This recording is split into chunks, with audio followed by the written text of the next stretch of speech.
Hi there, hello lovely friends. Right, so now the general election has been called. Suddenly, the rigged polls are backing down and saying they were wrong. How hilarious is that? Apparently now Theresa May is not going to win by a landslide after all. Well, who would have known it? Check my previous videos for predictions on this. You don't have to be a psychic to be able to predict that this would happen, and nobody should be shocked unless you're one of the brainwashed who actually listen to your media and buy biased journalism and believe it to be factual. I was listening to Prime Minister's Question Time where Jeremy Corbyn got the chance to talk at a debate with Theresa May. Her refusal to get into a debate with her cronies jeering behind her shows her weakness, that she only performs when she has the backup of the handpicked Tories who agree with her. To stand face to face without that is what she is clearly trying to avoid, knowing that she will be outperformed by Jeremy Corbyn, who would, as she knows, wipe the floor with her in one debate. Truth is, thousands forced to move from homes because bedroom tax puts them into debt, then they're fined for being unable to pay and threatened with prison. Moved from homes they have lived in all their lives and penalised because their kids have left home. Innocent people penalised because they can't get legal aid or representation in courts to fight their cases. Children are taken into care, as you know, because families have split up under the pressure of not being able to find work. Who pays for that care? Parents unable to see their children because the child needs to feel settled in their new placements. Parents disabled and elderly moved into B&B until they can be rehoused. Some shifted about 3 or more times. Each home has to be recarpeted. Who pays for all of that? It doesn't save money to do this to people who can't pay. It adds to the debts and depression and forces people to suicide and being unable to work. Ask yourselves these questions. Can you afford private healthcare? Can you send your children or the children in your life to care about into private education? If the answer to these questions are no, why would you vote for a Tory government whose prime objective is to ensure that the business interests of Britain's millionaires are just that? A lot of people seem to have a warped view of what strong leadership is about. They seem to conflate being acting in a punitive and abusive manner with being a tough leader. There is, as a reality, leadership is about far more inclusion, empathy, diplomacy, accountability. I don't recognise those values in May whatsoever. Brexit is going to happen. Jeremy Corbyn has said that he wants to make sure he gets the best Brexit trade deal for the millions of British citizens, not a handful of billionaires. And that works in favour of all the workers, all the people who have a business. Keir Starmer set out what he would do in government. A series of pro-EU groups have set out their election hit list, while Tony Blair has published his rip post to claims that he avoided tactical voting. It is Labour's Keir Starmer perhaps who will be among the thick of it for all of us, and he pledges to scrap the Tories' Brexit white paper as well as the Great Repeal Bill. The shadow Brexit secretaries also condemned the shameful conduct of Theresa May over her stance towards the 3 million EU nationals living here who, it seems, the government wants to use as bargaining chips. It's up to you to read up on the policies of these parties to ensure you vote for the people who truly have the interests of you and your loved ones as the core values. Jeremy Corbyn stands for green issues like anti-fracking. I'm voting Labour and I'm voting for Jeremy Corbyn. One thing I have noticed is that people who have decided they want to vote for Jeremy Corbyn are not in two minds, they are absolutely sure. Whereas others are umming and ahhing over UKIP and Tory, believing Labour to not even be an option for them because of this or that reason. All those reasons being some illusion that they have read somewhere. Here lies the difference between the awake and the elite-led brainwash by the media. We can know this much. No Jeremy Corbyn supporter has once allowed them to be brainwashed. They see the reality of what the media are saying compared to the truth. On an article by the Daily Fail entitled Corbyn's Car Crash Interview, Labour leader apparently, according to them, said that he would not bomb ISIS and wants to scrap Trident and would withdraw British troops from NATO. I commented there, Jeremy Corbyn did not say he would cancel Trident, he said he would review it. Once again, words put into his mouth that wasn't there. He said he would put more funding into our armed forces. Well, if that isn't sensible, then I don't know what is. And if we end up having to use Trident, then there will be no world for anyone to live in, no world for our children to grow up in, no concerns over schools anymore because there won't be any left. I would rather live in the now and spend in the now on our children and schools and armed forces in the now, not on what ifs and maybes.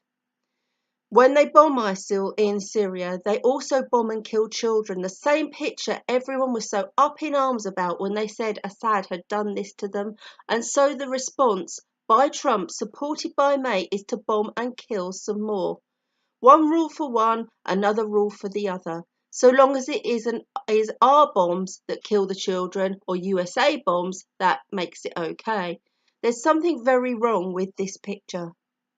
And this is why he gets my vote and why my whole family, as much as you all down arrow me, I am not brainwashed by media lies and global agenda. I believe in Jeremy Corbyn and I am not ashamed to put my name by his and by my face by his anywhere. These are not our wars to fight. And as Theresa May offers her hand to whatever atrocities Trump creates in the world, I will not be voting for war. World War III started by Trump.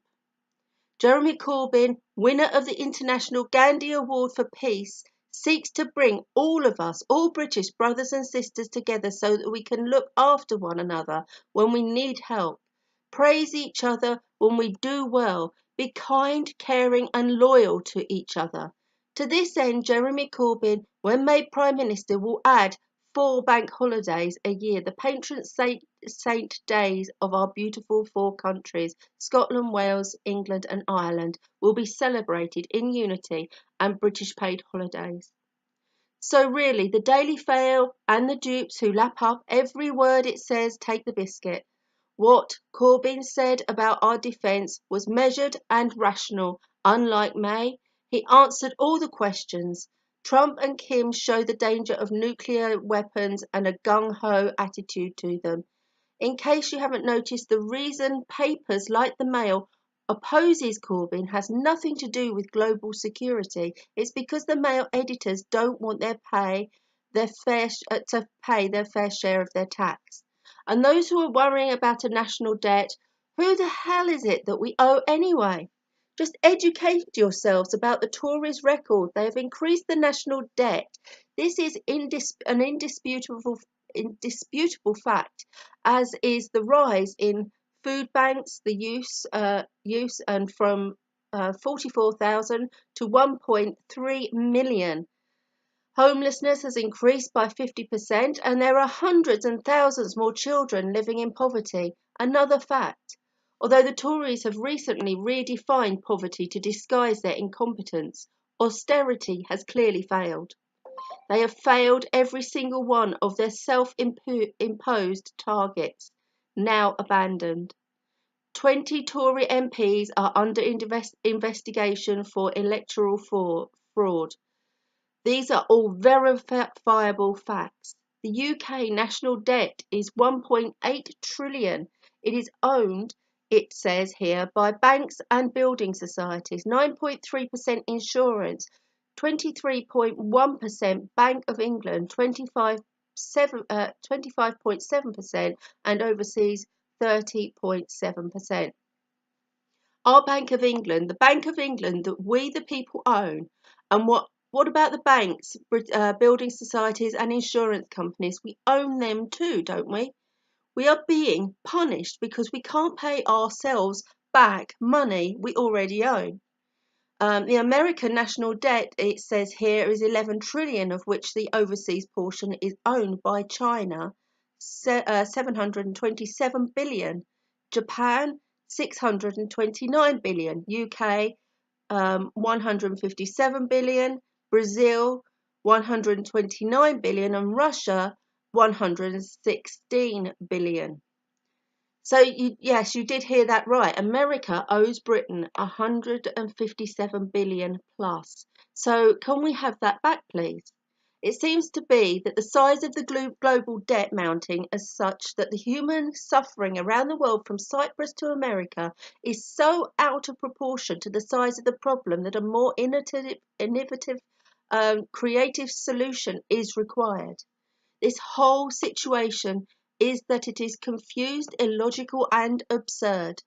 Can someone please stop and think about the lack of humanity in all of this and ideally wipe the slate clean and start again with a zero balance? At the very least, surely a worldwide financial readjustment could be achieved. And if nothing else, I believe that we are owed an explanation of who we owe all of this money to and why, whomever it is, will not take a more humane approach to overcoming this problem. More transparency, more creative thinking, and more leadership. That's what's needed. From what I can see, this election on the 8th of June is one of the brainwashed versus the awakened. It will measure the amount of people who have emerged from their slumber against those who still sleep. Still led by polls, these are created not to give insight to how people will vote, but as a means of persuading you what to vote for. America thought they had only two choices because polls told them that Sanders had no chance. Instead of amassing them and voting together, realizing they are strong in numbers, they believed that the media and decided on two candidates, complaining that there were only two choices. Do we learn from each other's mistakes, or do we join together in our masses and make the changes that not only this country needs, but this world needs? Peace, honesty, truth, caring, and sharing through socialism.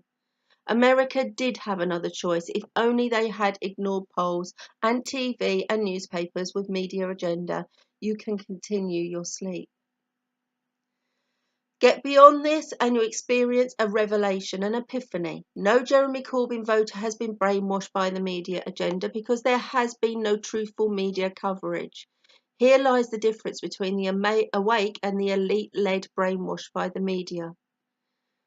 These are the people who continue the rhetoric that the brainwashed are people who believe in the leftist dream of socialism will work based upon historic events rather than events that are now, here and now. We need a balanced system, and right now this system has become so imbalanced that it has thousands of selfish, self-serving psychopaths leading the country, creating more self-serving psychopaths.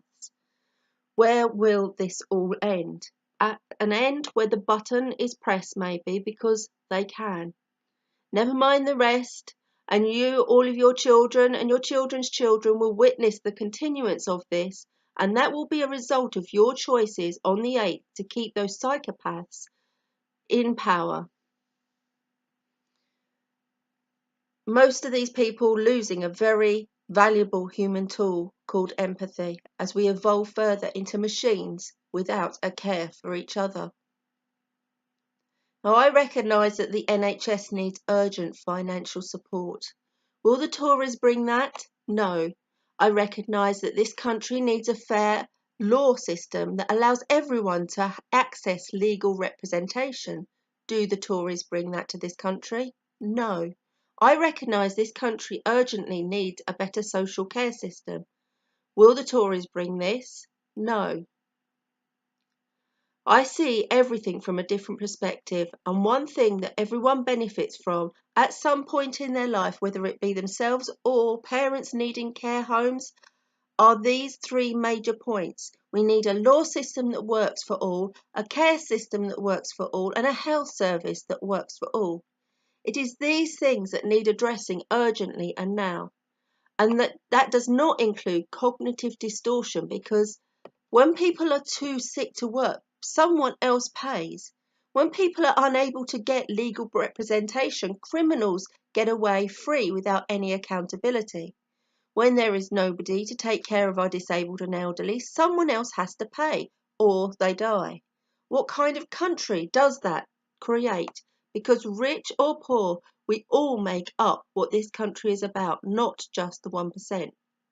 Most of Jeremy Corbyn's policies are actually investments that would pay for themselves in the long term because they would stimulate more economic activity than the investment cost. And to read off a well-written blog by another angry voice, Thomas G. Clark, titled "What of Jeremy Corbyn's policies do you not agree with?" it reads, "If anyone is generally worried about how stuff is going to be paid for, the first thing on their mind should, of course, be the impending threat of a no deal. Tories drop away from the Brexit negotiating table that Theresa May has made the centrepiece of her so-called negotiating strategy. If that happens, and the ifs have estimated a 6.3% to 9.5% collapse in GDP, which would be a much more significant economic meltdown than the one that was caused by the 2007 to 8 global financial sector insolvency crisis, that our economy and our wages have still nowhere near recovered from. What do you think would happen to the tax take and the budget deficit if the economy tanked even worse than it did in 2009, thanks to Theresa May's alarmingly woeful threat-based Brexit negotiation strategy, resulting in the chaos of an economically ruinous cliff-edge Brexit? To finalise this video, the Tories' reckless approach to Brexit is putting Britain's jobs at risk. Our only Labour government will prioritise our economy, build a collaborative partnership with the EU and protect the benefits which guarantee jobs and help British businesses to thrive. Bless you once again, everybody, for listening to me. I hope, as always, you could make sense of what I'm saying there. Please tune in for my next video. Hopefully we'll get somewhere, and sorry, that's my phone going off. Hopefully we'll get somewhere, and by the 8th we'll have a decent future for everybody, because it starts from here, and what we vote for on the 8th I think will be the turning point or the doom of our country. Thank you anyway. Love to you all. Namaste.